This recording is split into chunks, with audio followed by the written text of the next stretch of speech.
குழந்தையின்மை பற்றி பேசிகிட்டு இருந்தோம்.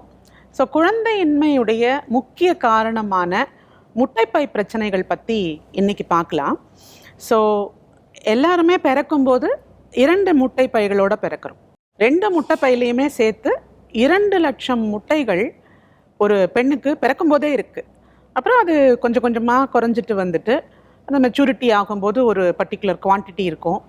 அதுக்கப்புறம் ஒரு 30-35 வயசில் இந்த முட்டைகளுடைய குவான்டிட்டி, அளவு, எண்ணிக்கை குறைய ஆரம்பிச்சிடும். ஸோ மெயின் இந்த ஓவலேஷன், இது இல்லாமல் குழந்தை நிற்காது. ஸோ இந்த ஓவலேஷனை தடுக்கக்கூடியது எதுன்னு சொல்லி பார்க்கலாம். இது முட்டைகள் எண்ணிக்கை ரொம்ப குறைவாக இருக்குது அப்படிங்கிறது ஒரு பக்கம், ரொம்ப ஏஜ் அதிகமாகிடுச்சுன்றது இன்னொரு பக்கம். இந்த முட்டைப்பைகளுக்குள்ள நீர்க்கட்டிகள் நிறைய இருக்கக்கூடிய தன்மை, இரத்த கட்டிகள் இருக்கக்கூடிய தன்மை. இரத்த கட்டிகளுக்கு எண்டோமெட்ரியோசிஸ்னு சொல்லுவோம். நீர்க்கட்டிகளுக்கு ஒன்று சிஸ்டிக் ஓவரீஸ்ன்னு இருக்கும், இல்லைன்னா பாலிசிஸ்டிக் ஓவரீஸ்ன்னு இருக்கும். இப்போ பாலிசிஸ்டிக் ஓவரீஸ்ன்னு ஒன்று எல்லாருக்குமே ஒரு புரிதல் இருக்குது. வரக்கூடிய பேஷண்ட்ஸ் இப்போ வரும்போதே ஒரு scan report and already made டயக்னோசிஸோடு தான் வராங்க.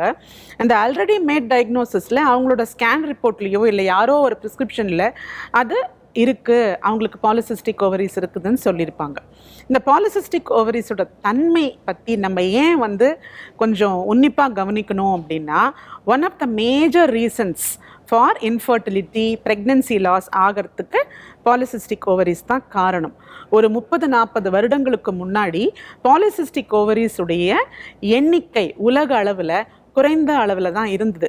இப்போ போக போக பாலிசிஸ்டிக் ஓவரீஸோடைய எண்ணிக்கை அதிகமாகுது. இதில் என்ன நம்ம கவனிக்கணும்னா, பிரச்சனை ஓவரீஸ்லேருந்து ஆரம்பிக்கலை, பிரச்சனை வேறு எங்கேருந்தோ ஆரம்பிக்குது, அது ஓவரீஸில் முடியுது. நம்ம ஓவரீஸை நம்ம ப்ளேம் பண்ணுறோம், அவ்வளோதான். பிரச்சனை ஆரம்பிக்கிறது ஜெனட்டிக்ஸ்லேருந்து ஆரம்பிக்குது.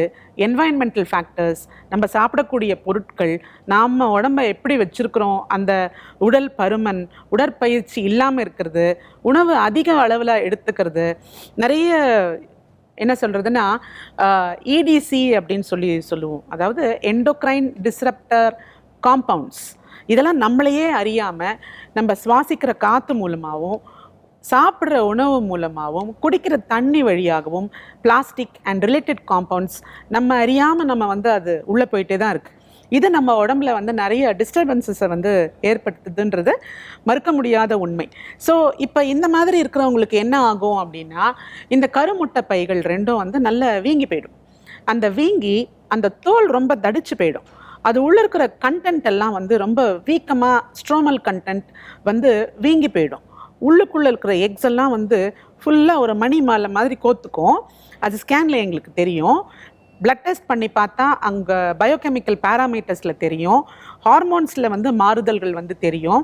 அவங்களுக்கு என்ன ப்ராப்ளம் இருக்கும், அதாவது ஒரு பாலிசிஸ்டிக் ஓவரீஸோட வரவங்களை சில பேரை பார்த்தே சொல்ல முடியும். நடந்து வரும்போதே உடற்பருமன் அதிகமாக இருக்கும், இந்த இடத்துல கழுத்துக்கிட்ட கொஞ்சம் கருப்பாக இருக்கும், முடி கொஞ்சம் கொட்ட ஆரம்பிச்சிருக்கும், முடி வளர்ச்சி முகத்தில் கொஞ்சம் அதிகமாக இருக்கும். அவங்கள விசாரிக்கும் போது அவங்களுக்கு பீரியட் கரெக்டாக வரலன்னு மெயினாக சொல்லுவாங்க. ஸோ அவங்களுடைய மாதவிடாய் தள்ளி தள்ளி வருது, இல்லைன்னா 3-4 மாதங்களுக்கு ஒரு முறை வருது. அது வரும்போதும் சரியாக வர்றதில்லை அப்படிங்கிறது அவங்களுடைய மெயின் ப்ராப்ளமாக இருக்குது. நிறைய பேர் வர்றது, ஒரு குரூப் ஆஃப் பேஷண்ட்ஸ் வர்றது பீரியட் சரியாக வரலை அப்படிங்கிறதுக்காக வருவாங்க. அடுத்த குரூப் ஆஃப் பேஷண்ட்ஸ் இதே பாலிசிஸ்டிக் ஓவரீஸோட வரவங்க எதுக்காக வருவாங்கன்னா, குழந்தை நிற்க மாட்டேன்னுதுன்னு வருவாங்க, இல்லை அடிக்கடி கருச்சிதைவு தன்னால் ஏற்படுதுன்னு வருவாங்க. இன்னொரு குரூப் ஆஃப் பேஷண்ட்ஸ் தான் இன்னும் மெயின் பேஷண்ட்ஸ், அவங்களுக்கு மெட்டபாலிக் ப்ராப்ளம்ஸ் இருக்குது. So this is a metabolic disease. இதை பற்றி நம்ம மேற்கொண்டு பேசுவோம். நன்றி.